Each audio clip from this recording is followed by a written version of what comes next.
Speaking of big fights, there's one at the Barclays Center, and it's funny you're smiling because I always confuse you and your brother, man. But it's a cool thing though because both you guys are like super successful. Like it's you usually don't see that so. Speaking of which, how is that dynamic? Does your brother tell like, hey, we're having this fight here. I think you should maybe, put this guy on here, at our event. Listen, we support each other. He called me yesterday, and we were talking about our fight on Saturday night.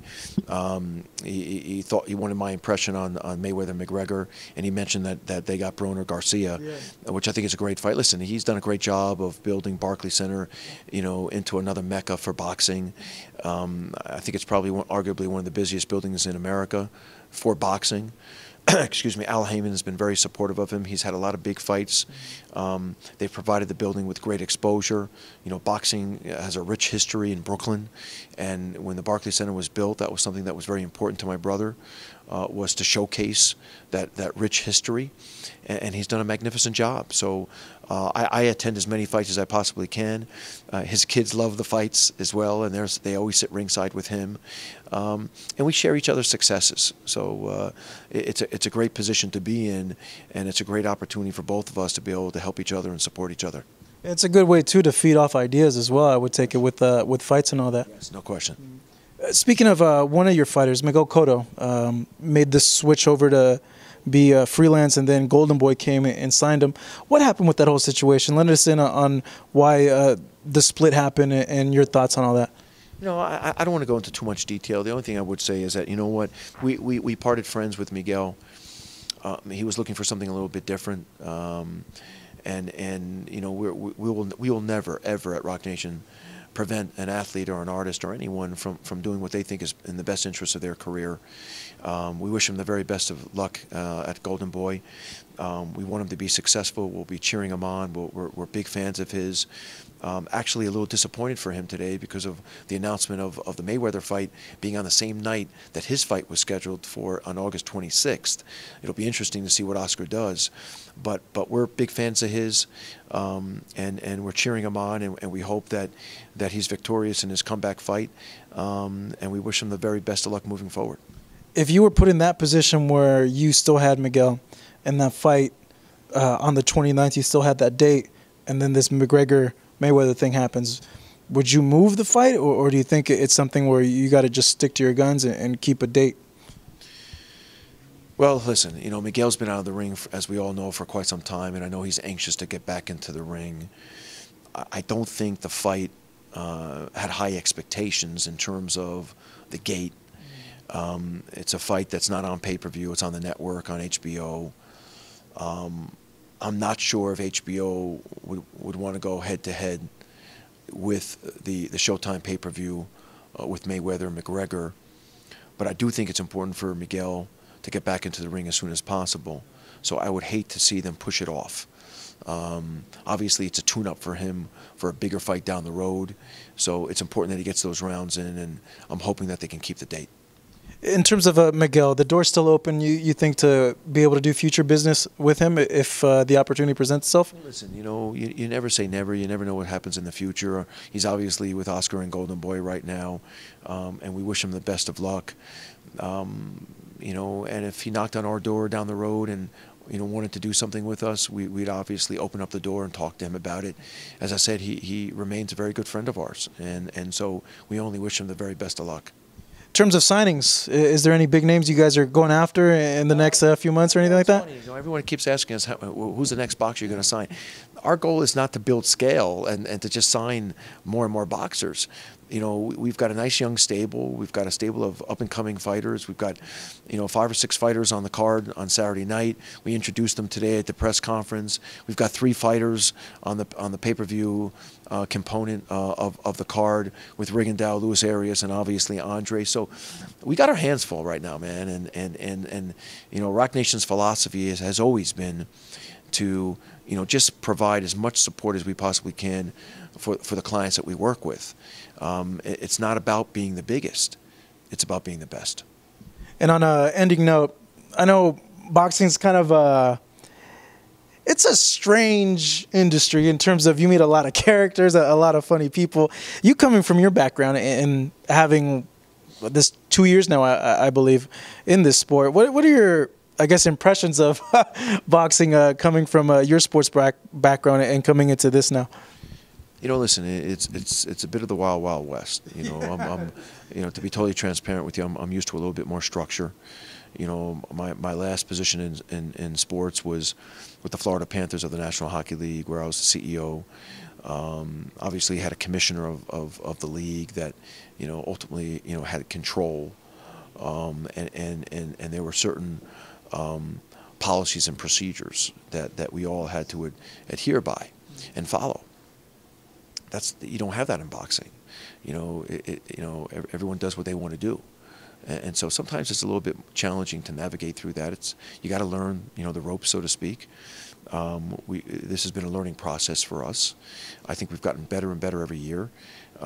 We've been very fortunate to have the opportunity to promote big fights. You know, Cotto Canelo, Ward Kovalev 1, Ward Kovalev 2. Not many young promoters have the opportunity to do that. Some promoters never have the opportunity to do that in their entire career. So we have to feel blessed and fortunate that we've accomplished some of our goals so far. But again, it's a learning experience. It's a process. We'll get better. You know, we've learned a lot from every fight that we've promoted, and we'll continue to learn. Touching on that, what would be one thing, the most important thing you think, if you had the ability to change it in boxing to make it run more smoother, or do you think that would help improve it? You know, it's a great question. I really haven't thought about that. You know, I think the one thing that bothers me is that they're just, you know, the relationship amongst the promoters, you know, and their ability to work together is not probably what it needs to be.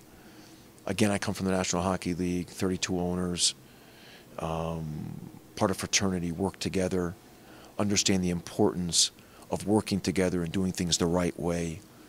Now, a great example of that is, hey, we've got a great fight on Saturday night, and all of a sudden, you know, the promoters for Mayweather and McGregor decide that they want to announce the fight on the Wednesday of our fight week. You know what? That's inappropriate, okay? That shows a lack of respect.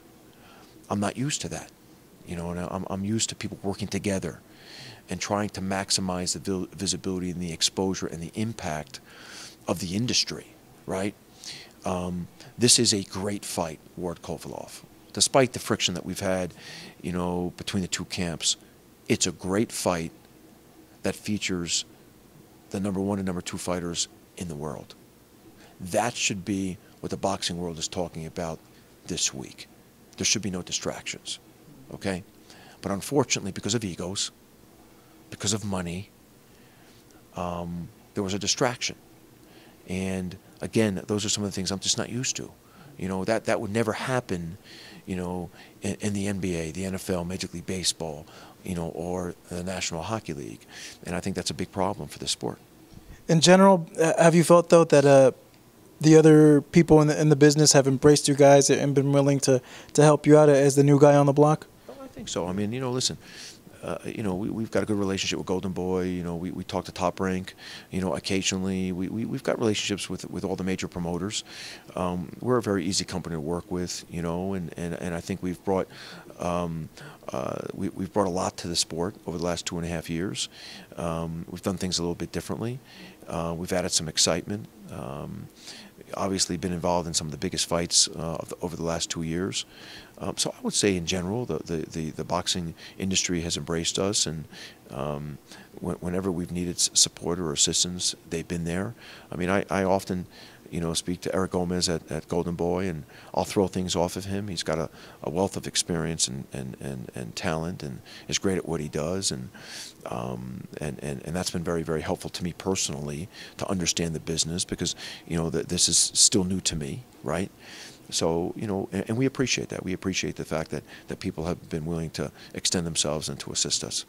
Given on the Mayweather McGregor thing, how you mentioned that you felt that it was just bad timing overall to announce something like that, was yesterday an extremely stressful day for you because of that? Like, did you see it and you're like, oh man, you got to be kidding me? Like, you know? Not really. You know why? Because I try to stay in the moment, and I try to focus on controlling the controllables. You know, why get upset over something you can't control?